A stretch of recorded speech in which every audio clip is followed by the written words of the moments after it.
पहलगाम हमले के बाद जिस चीज़ का इंतज़ार पूरा भारत कर रहा था वो तब हुआ जब आधा भारत सो रहा था।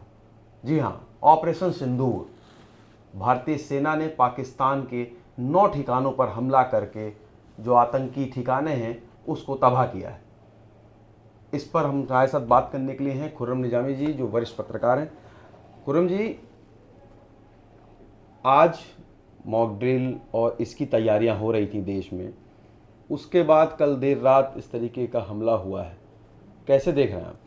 देखिए, जो पहलगाम में 22 तारीख को 26 और एक स्थानीय व्यक्ति मारा गया था, वो मुस्लिम था, बाकी 26 हिंदू थे, और जैसा टारगेट किलिंग थी, क्लियर कट टारगेट किलिंग थी कि तस्दीक किया गया कि आपका धर्म क्या, उसके बाद मारा गया।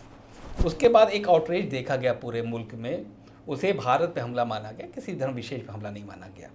तो ये माना गया कि कैसे कोई हमारे हिंदुस्तान में इतना अंदर आकर हमला मार सकता है। उसके बाद सरकार पर लगातार पब्लिक आउटरीच देखा गया। सरकार के साथ तो सब खड़े थे, लेकिन सरकार सवाल भी था कि आखिर इसका सिला हमको क्या मिलेगा, आपको हमने चुना है। तो इसका सिला कल रात को मिला ऑपरेशन सिंदूर के द्वारा।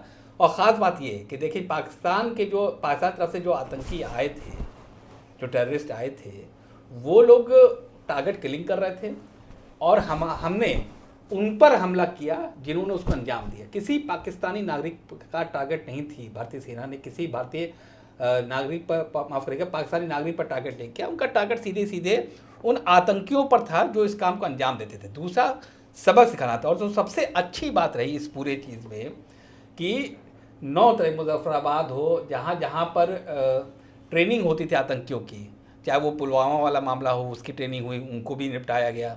उसके बाद आप देखें कि एक बार उससे पहले जितनी आतंकी कार्रवाई होती थी उनको निपटाया गया। तो वहीं होते थे जैश ए मोहम्मद, और एक परिवार के 12 लोग मरे, जो एक आतंकी है उसके 12 लोग, परिवार के ही लोग मरे हैं उसमें, जैसी खबर आ रही है।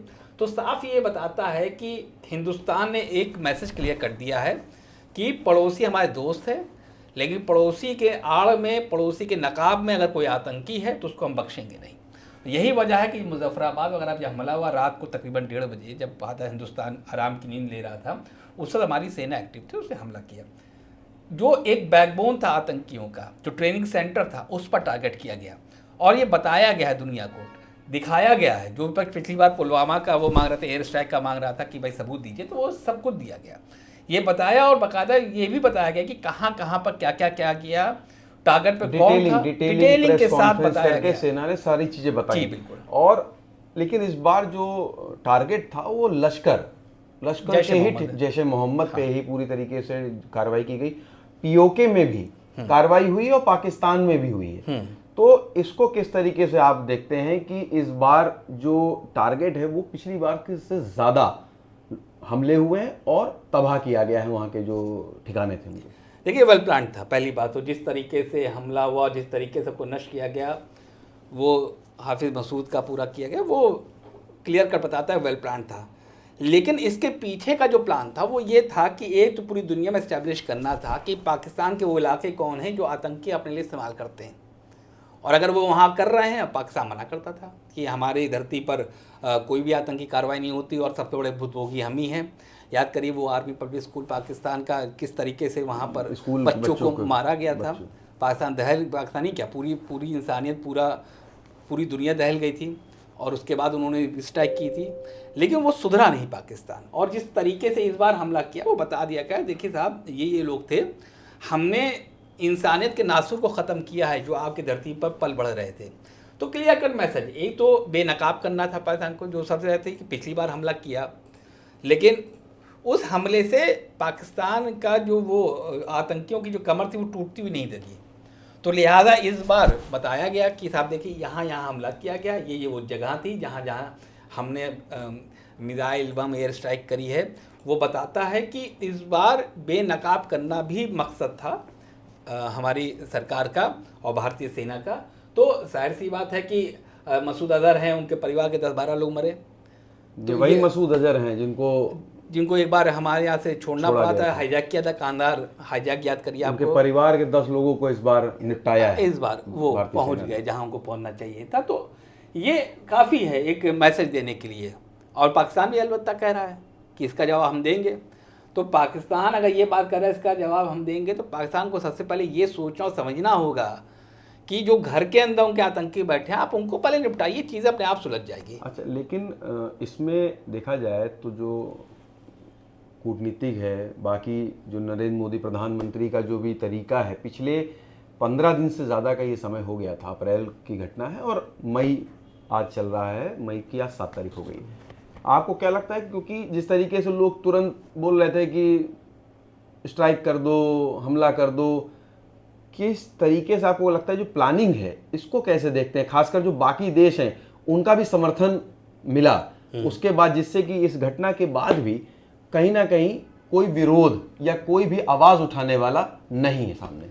देखिए, जवाब साथ तो हमारा पूरी दुनिया हमारे साथ थी जब ये हमला हुआ है, और होनी भी चाहिए। सिर्फ हिंदुस्तान नहीं, कहीं भी हमला होगा, इस तरह के कायराना हमला होगा और 26 बेगुनाह लोग का जी का कोई कसूर उनको मारा जाएगा, तो जाहिर बात है उस मुल्क के लिए हिंदुस्तान भी खड़ा होगा।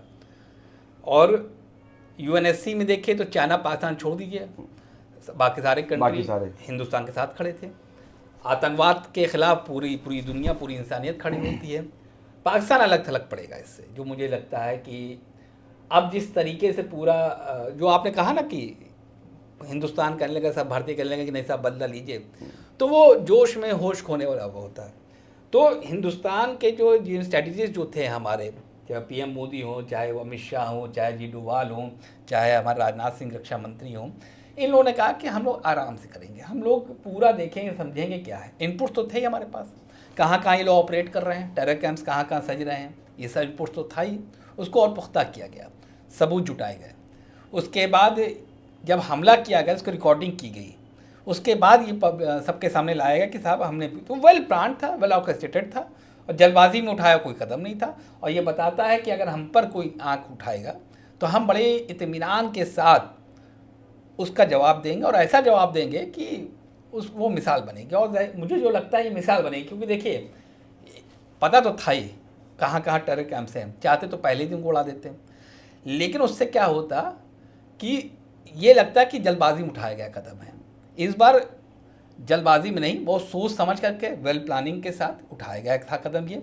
और ये बताता है कि हिंदुस्तान जवाब देना जानता है, लेकिन होश संभालता है, होश नहीं खोता है। ये पूरा जो ऑपरेशन सिंदूर था, इस बात को टेस्टिफाई करता है कि हम पर लाभ विपदा है, लेकिन हम अपना होश नहीं खोते, दिलों और दिमाग के साथ काम करते हैं। ज़रूरत पड़ती तो दिल के साथ चलते हैं, ज़रूरत पड़ती तो दिमाग के साथ चलते हैं।